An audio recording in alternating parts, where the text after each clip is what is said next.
Hello मित्रों, आइए आज पढ़ते हैं संयोजकता आवंत के बारे में। आपके जो केमिस्ट्री के सिलेबस में एक चैप्टर आपका दिया उपसंयोजक कोऑर्डिनेशन बॉन्ड्स वाला, जिसके अंतर्गत आप कोऑर्डिनेशन बॉन्ड्स में आईयूपीएसी नाम और सिंगल लिगेंड्स जिसमें होते हैं आपके, कहने का मतलब जो आपका सिंगल कॉम्प्लेक्स होता है उसके, और जो डुअल कॉम्प्लेक्स कंपाउंड होते हैं उनके मैंने वीडियो अपलोड किए हुए हैं, आप लोगों ने देखे होंगे। और उसी से रिलेटेड आगे आज का टॉपिक हम पढ़ने वाले हैं। इसमें आज का टॉपिक संयोजकता आवंत सिद्धांत। संयोजकता आवंत सिद्धांत से क्वेश्चन कैसे बनते हैं, पहले आप वो सुने, उसके बाद इस टॉपिक को करते हैं। संयोजकता आवंत सिद्धांत में आप वो सब कुछ करने वाले हैं जो आपने इस चैप्टर में शुरू से लेकर के किया हुआ है। ठीक है, जैसे ऑक्सीकरण संख्या निकालनी, लिगेंड को पहचानना लिगेंड कैसा है, प्रबल है या आपका दुर्बल है, इसके बारे में अभी बात करेंगे। लिगेंड आपका पॉजिटिव है या नेगेटिव है, ये सारी चीजें आपको देखनी है। उसके बाद लिगेंड के ऊपर हमें संकुल के ऊपर जो आपका आयन होगा उसके ऊपर जो चार्ज होगा नेगेटिव पॉजिटिव, वो भी सारी चीज देखनी है। और उसके साथ साथ आपने जो डी ब्लॉक में चीजें पढ़ी हुई हैं वो भी यहाँ पर यूज होने वाली है। जैसे आपने डी ब्लॉक में आपके तत्वों के नाम पढ़े, क्योंकि यहाँ पे सेंट्रल मेटल जो भी आइटम होता है वो डी ब्लॉक का होता है। ठीक है, यार वो डी ब्लॉक का होता है तो आपको डी ब्लॉक की आवश्यकता पड़ेगी, जो आपने डी ब्लॉक में पीछे किया हुआ है उसकी। जैसे इसमें आपने डी ब्लॉक के एलिमेंट्स का इलेक्ट्रॉनिक विन्यास किया था, उनके ऑर्बिटल्स में आपने इलेक्ट्रॉन भरे हुए थे, अयुग्मित और युग्मित इलेक्ट्रॉन को लेकर के आपने कुछ शब्द पढ़े हुए थे। जैसे कि आपके तत्व रंगीन कब होगा और रंगहीन कब होगा। जैसे आपने इलेक्ट्रॉनिक विन्यास किया था तो इसमें आपने अच्छे से कॉन्सेप्ट पढ़ा हुआ है क्या, कि अगर इलेक्ट्रॉन भरे हुए कक्षक में अयुग्मित है, मतलब जोड़े में नहीं है, सिंगल है, तो वो रंगीन रहेगा। सिंगल है तो रंगीन रहेगा।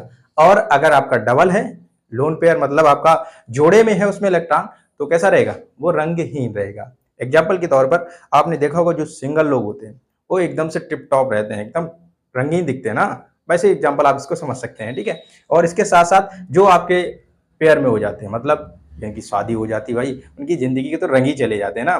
तो जैसे सिंपल सा एग्जाम्पल आप इसको ऐसे समझ सकते हैं, अगर जोड़े में तो कोई भी रंगीन नहीं होगा, और अगर एक भी इलेक्ट्रॉन आपका उसमें जोड़े में नहीं है, आपका सिंगल है इलेक्ट्रॉन, तो आपका कैसा रहेगा, वो आपका रंगीन रहेगा। वो जोड़े के चक्कर में रहेगा, सीधी सी बात, तो उसको रंगीन टिप टॉप करके रहेगा वो। ठीक है, ऐसे आपको एग्जाम्पल वहां पर आपने पढ़े हुए थे, याद रख सकते हैं उसको। ठीक है, तो आप एक एग्जाम्पल आपका ये हो जाएगा। इसके साथ साथ इनके यूज आपको पूछा जाएगा, ये प्रतिचुंबकीय कब होगा, इसके लिए भी आप यही चीज याद रखो, सिंगल और जो आपके डबल लिगेंड रहेंगे उनको। ठीक, उसके बाद आपने चुंबकीय आघूर्ण पढ़ा हुआ था, वो भी आपको यूज याद रखना है क्योंकि यहाँ पर पूछा जा सकता है। फिर इसके बाद एक टॉपिक होता है समावयवता, जिसके बारे में हमने वीडियो अपलोड नहीं किया हुआ है, आप उसको पढ़ सकते हैं। समावयवता में कुछ खास इसमें है नहीं ज्यादा कुछ, तो आप उसको आसानी से समझ सकते हैं। अगर आप कमेंट करें तो हम उससे रिलेटेड भी वीडियो डाल सकते हैं आपका। ठीक है, तो आपकी समावयवता में हमने कुछ नहीं, स्ट्रक्चर्स के बारे में जाना हुआ है कि कब इसकी अष्टफलकीय, कब इसकी चतुष्फलकीय, कब इसकी वर्गाकार बनेगी। वही चीज हम यहाँ पर एक बार फिर से रिवाइज करेंगे, तो हमने उससे रिलेटेड कोई वीडियो नहीं अपलोड किया क्योंकि हम यहाँ पर वो चीज पढ़ने वाले, कब आपका चतुष्फलकीय रहेगा, कब आपका वर्गाकार रहेगा, कब आपका अष्टफलकीय रहेगा, ये सारी चीज आप यहाँ पर जानने वाले हैं। तो आइए वीडियो को शुरू करते हैं और आगे बढ़ते हैं आज के टॉपिक के लिए। तो पहला एग्जाम्पल आपका रहने वाला है, ये देखिए FeCN का होल 6, इसके ऊपर चार्ज रहने वाला -1। तो सिंपली सबसे पहले आपको यहाँ क्या करना है, जो आपकी संयोजकता आवंत है, इसमें आपकी जो इस टॉपिक में आपके दो वैज्ञानिक पॉलिंग और स्लेटर ने ये जो संयोजकता आवंत सिद्धांत है इसके बारे में बताया है, हम इसके बारे में यहाँ पर पढ़ने वाले हैं। तो सिंपल सी बात, एग्जाम्पल शुरू करते हैं। तो पहला पॉइंट ये बनता है कि आपको जो भी लिगेंड दिया जाए आप उसकी ऑक्सीकरण संख्या निकालें। क्या करेंगे, ऑक्सीकरण संख्या। तो सबसे पहले क्या करेंगे, आप ऑक्सीकरण संख्या निकालिए। ठीक है, अब दिया गया आपको Fe की ऑक्सीकरण संख्या निकालने का कॉन्सेप्ट बिल्कुल सरल सा, वही जो आप करते आए ऑक्सीकरण संख्या के लिए। इसकी जगह पर आप इसकी ऑक्सीकरण संख्या x मान लेंगे और प्लस में 6 इंटू के ऊपर -1 चार्ज होता है इज इक्वल टू -4, ये -6 हो जाएगा तो इज इक्वल टू 2 निकलेगा। x बराबर कितना निकलेगा, 2 निकलेगा। ठीक है, इसकी ऑक्सीकरण संख्या होगी। अब इसके बाद दूसरा पॉइंट आपका है, दूसरा स्टेप ये है कि अब आप देखेंगे लिगेंड को।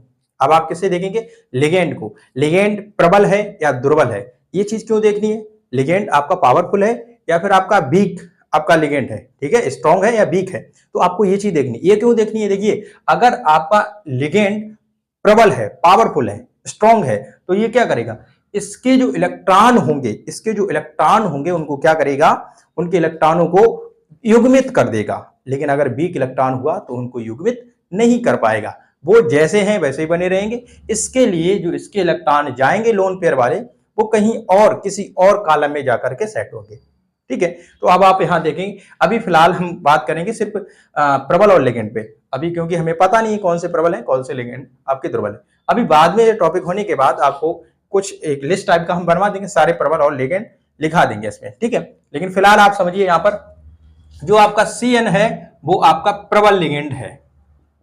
कैसा है? प्रबल है। ठीक है, ये ध्यान रखेंगे। ठीक, अब जैसे ही आपको ये पता चलता है ये प्रबल लिगेंड है या दुर्बल लिगेंड है, ये चीज जैसे ही आपको पता लगी, फिर तीसरा स्टेप आप इसमें देखेंगे क्या, कि जो लिगेंड है इसका मतलब क्या है, ये प्रबल है। अब ये क्या कर देगा, तीसरा स्टेप क्या हो जाएगा, तीसरा स्टेप ये ध्यान रखना है, अगर ये प्रबल है तो ये इलेक्ट्रॉनों को युग्मित कर देगा, अगर नहीं होता प्रबल तो इलेक्ट्रॉनों को युग्मित नहीं कर पाता। सिंपल सी बात है। तो आइए अब किन इलेक्ट्रॉनों को युग्मित करेगा तो वो देख लीजिए। सबसे पहले आपको क्या करना है, जो आपका केंद्रीय धातु परमाणु है इसका करना है इलेक्ट्रॉनिक विन्यास।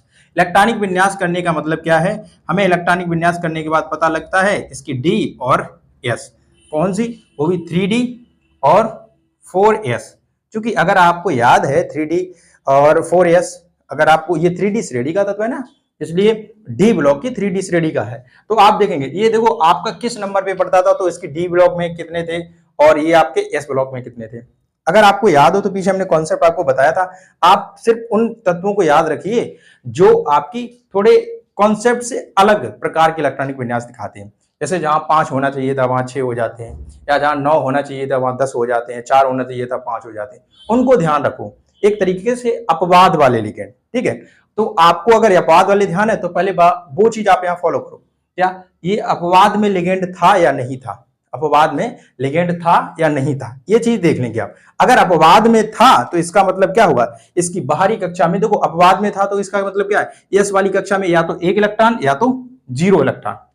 अपवाद का मतलब ये है, इसका कहने का मतलब ये है, या तो इसके पूरे को पूरे दोनों इलेक्ट्रॉन निकल करके इसमें चले जाते हैं, या फिर 1 इलेक्ट्रॉन इसमें से निकल करके चला जाता है, क्योंकि इसमें अधिक से अधिक 2 ही होते हैं, तो इसे पहले भरना होता है आपको। ठीक है, इसको पहले भरना होता है, तो ये चीज देखनी है। अगर अपवाद वाला है तो इसका मतलब क्या होगा, एस वाले में 1 इलेक्ट्रॉन रहेगा और पी वाले में आपका डी वाले में आपका जो इलेक्ट्रॉन, इसका इलेक्ट्रॉन उधर चला जाएगा, जो भी होना चाहिए उससे। ठीक है, अगर अपवाद वाला नहीं है तो सिंपली जो इलेक्ट्रॉनिक विन्यास आप करते थे, मतलब इसमें आपको 2 इलेक्ट्रॉन रखने हैं, उसके बाद जितने आपके डी वाले में आएंगे वो डी वाले में रखने हैं आपको। ठीक, तो देखिए अगर आपको देखो अगर इलेक्ट्रॉनिक विन्यास याद नहीं रहता तो उसके लिए तरीका मैंने बताया आपको, क्या आप ट्रिक याद रखिए। शक्ति वक्रमण फेको निकुंजन वाली जो थी, शक्ति वक्रमण फेको निकुंजन कितने नंबर पे आता है आपका फ्लोरीन, 21 से स्टार्ट होता है, गिन लीजिए कितने नंबर पे पड़ा हुआ।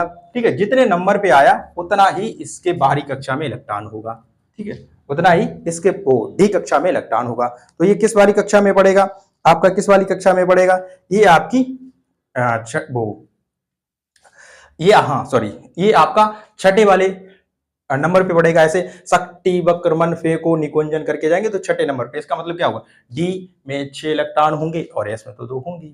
ठीक, ये तो सामान्य इलेक्ट्रॉनिक विन्यास हो गया, मतलब ये Fe का इलेक्ट्रॉनिक विन्यास हो गया, ये Fe का इलेक्ट्रॉनिक विन्यास हो गया। लेकिन आपसे पूछा किसका जा रहा है, इसकी ऑक्सीकरण संख्या कितनी है, प्लस की 2, तो आपको इसका इलेक्ट्रॉनिक विन्यास यहां पर निकालना है। तो आप क्या करेंगे, Fe2+ का इलेक्ट्रॉनिक विन्यास निकालेंगे तो क्या हो जाएगा, देखिए 3D कैसा रहेगा, 3D 6 इलेक्ट्रॉन इसमें है।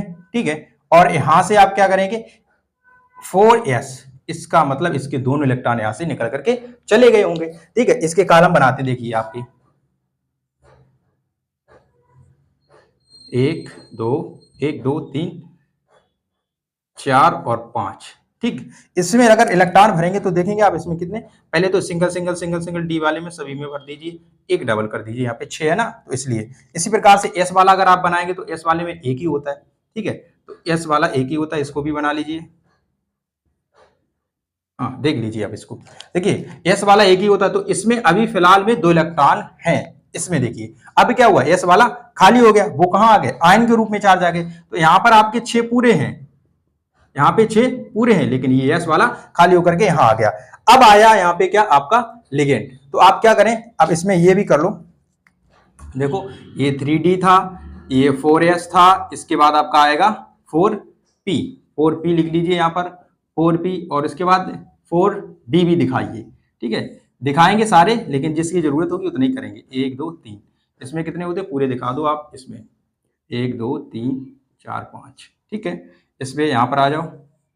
1 2 3, 1 2 3 4 5। ठीक है, ये हो गए।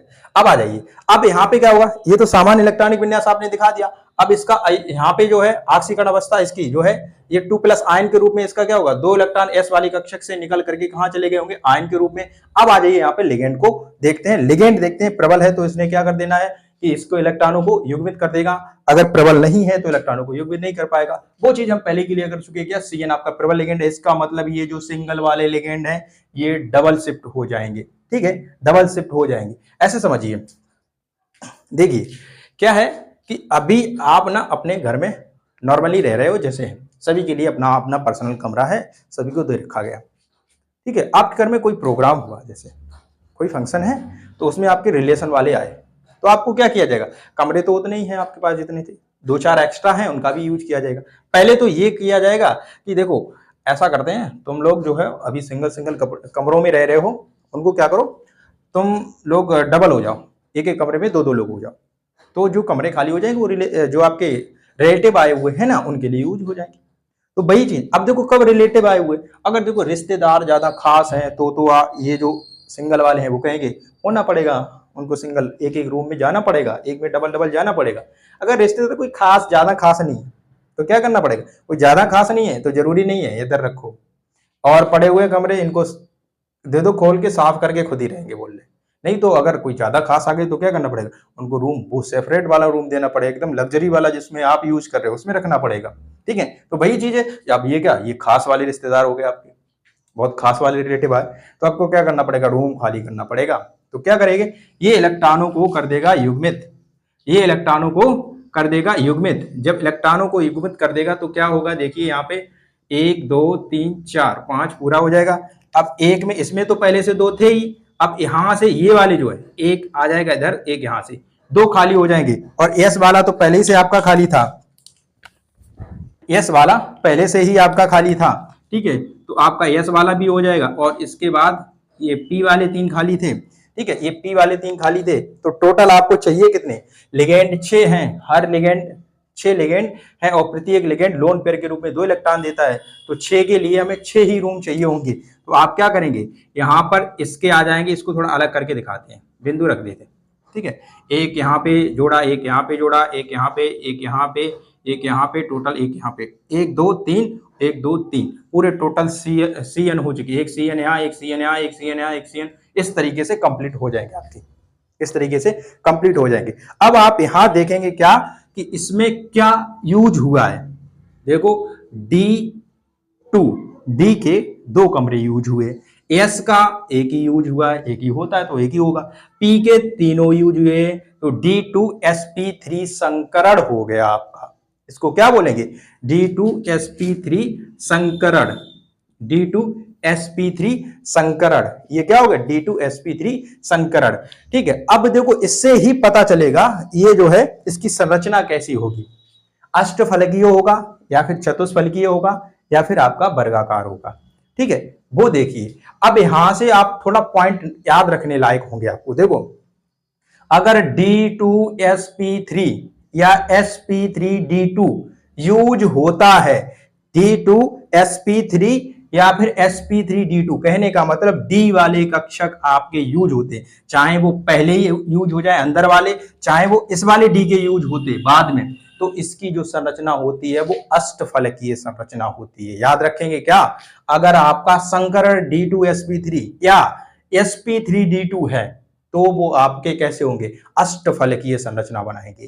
ठीक है, इसी प्रकार से यदि आपका संकरण सिर्फ DsP3 होता है, DsP3 कहने का मतलब D का सिर्फ एक कॉलम यूज होता है, एक S का और इसके तीनों यूज होते हैं, DsP2 कहने का मतलब D का एक, S का पूरा और P के 2 अगर कॉलम यूज होते हैं, P के 2 कॉलम अगर यूज होते हैं, तो इसका मतलब ये संकरण आपका कैसा होगा, ये संकरण आपका वर्गाकार होगा। ठीक है, ये संकरण आपका वर्गाकार होगा। वर्गाकार का मतलब क्या है, इस तरीके से ये यहाँ लिगेंड होगा, चारों कोनों पे आपके जुड़े होंगे। अष्टफलकीय का मतलब क्या होगा, चारों कोनों पे जुड़ने के बाद एक इधर जुड़ा होगा। ठीक है, अभी इसके बारे में भी थोड़ा डिटेल से बात करेंगे। ठीक है, ये हो जाएगा। और अगर यदि सिर्फ आपका sp3 संकरण है, कहने का मतलब इसमें से डी का एक भी कॉलम यूज ही नहीं हो रहा है, सिर्फ एस और पी के कॉलम यूज हो रहे हैं, तो ये आपका चतुष्फलकीय संकरण होगा। तो ये आपका चतुष्फलकीय संकरण होता है। ध्यान रखेंगे, फिर से एक बार सुन लीजिए, यदि आपका यहां लिख लीजिए साइड में संकरण के बारे में D2sp3 ऑब्लिक या करके लिख लेना sp3d2। तो संकरण अगर इस प्रकार का हुआ तो आपका अष्टफलकीय अष्टफलकीय संरचना बनेगी। यदि संकरण आपका DSP2 हुआ तो आपका वर्गाकार संरचना होगी, वर्गाकार संरचना होगी। यदि आपका संकरण सिर्फ sp3 हुआ तो आपका चतुष्फलकीय संरचना होगी, चतुष्फलकीय। ठीक है, चतुष्फलकीय संरचना होगी, चतुष्फलकीय संरचना होगी। अब थोड़ा डिटेल में सुन लेते हैं चतुष्फलकीय और वो क्या होती है, इसका मतलब क्या होगा, ये आपकी चतुष्फलकीय संरचना होगी। इस चीज को आप नोट कर लेना, स्क्रीनशॉट ले लो इसको हमें रफ करना है क्योंकि आगे संरचना के बारे में इसमें पढ़ना है। ठीक है, आ जाइए, हो गया होगा। चलिए अब यहां से क्या करते हैं, आप इसकी संरचना के बारे में पढ़ते हैं। इसकी संरचना तो इसने पता लग गया ना, इसकी संरचना कैसी रहेगी। तो आपको पता है Fe को बीच में रखना, केंद्रीय धातु परमाणु को, एक इस वाले कोने पे, एक इस वाले कोने पे। देखिए जो ये कोनों पे होते हैं इनको अक्ष पे ये इलेक्ट्रॉन होते हैं, अक्ष पे लोन पेयर आ रहे होते हैं। ठीक है, और एक आपको यहां दिखाना है, एक इधर दिखाना है। ठीक है, तो आपको ये सारी जगहों पर क्या करना है, CN मतलब जो भी आपका लिगेंड है वही रखना है आपको, CN।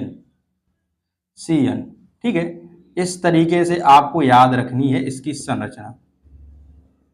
ठीक है, तो ये संरचना कैसी हो जाएगी आपकी, अष्टफलकीय संरचना। अष्टफलकीय संरचना ये है। ठीक है, इसको समझने के लिए ये कैसे, अगर आपको थोड़ा सा कंफ्यूजन हो रहा है कि ये अष्टफलकीय है, इसमें फलक, तो आप अगर ऐसे ये खाली वाले स्थान गिन रहे होंगे तो भी सिर्फ 6 ही हो रहे हैं, लेकिन अष्टफलकीय संरचना इसको बोला जा रहा है। क्यों, अभी थोड़ा सा इसको समझने के लिए प्रयास करें। क्या, देखिए ये जो संरचना बनी हुई है वो इस तरीके से है, वो इस तरीके से है। जैसे ये जो आपको ये कॉलम दिख रहा है ये वर्ग टाइप का, वो ये आप इसको समझ लीजिए आप। ठीक है, ये आपका, तो ये कह रहा है कि 6 लिगेंड हैं इसमें, 6 लिगेंड, एक इस कोने पे, एक इस कोने पे, एक इस कोने पे, एक इस कोने पे। जो आपको यहां दिख रहा है वो यहां नहीं है, वो इसको आप थोड़ा ऐसा करें और एक लिगेंड आप इस तरीके से नीचे और एक लिगेंड इस तरीके से ऊपर की ओर लगाएं। तो एक को इस कोने पे, एक इस कोने पे, एक इधर, एक ऊपर, एक ये नीचे। इस तरीके की संरचना है आपकी अष्टफलकीय। ठीक है, ये दिख इसलिए रहा है क्योंकि हम इसकी 2D स्ट्रक्चर बना रहे हैं। ऐसा जो वर्ग ये आपको दिख रहा है इसका थोड़ा तिरछा करके दिखा रहे हैं, ऐसे करके। तो ये एक नीचे वाली लाइन आपको बीच में दिख रही है, ऐसे दिख रही है। ठीक है, तो ये नहीं है, ये अष्टफलकीय का मतलब क्या है, आपको इस तरीके से याद रखना है। ठीक है, लिगेंड 4 कोनों पे इधर लगे होंगे, एक ऊपर की ओर, एक नीचे की ओर, इस तरीके से लिगेंड लगे होंगे आपके अष्टफलकीय संरचना के लिए। ठीक है, चतुष्फलकीय संरचना के लिए भी यहीं पर समझ लो, उसमें क्या होगा, सिर्फ आपके इस तरीके से कोनों पर लिगेंड लगे होते हैं, सिर्फ कोनों पर होते हैं और कहीं नहीं, सिर्फ कोनों पर आपके इस तरीके से होंगे। ठीक है, अक्षों पर इनको बोलते हैं।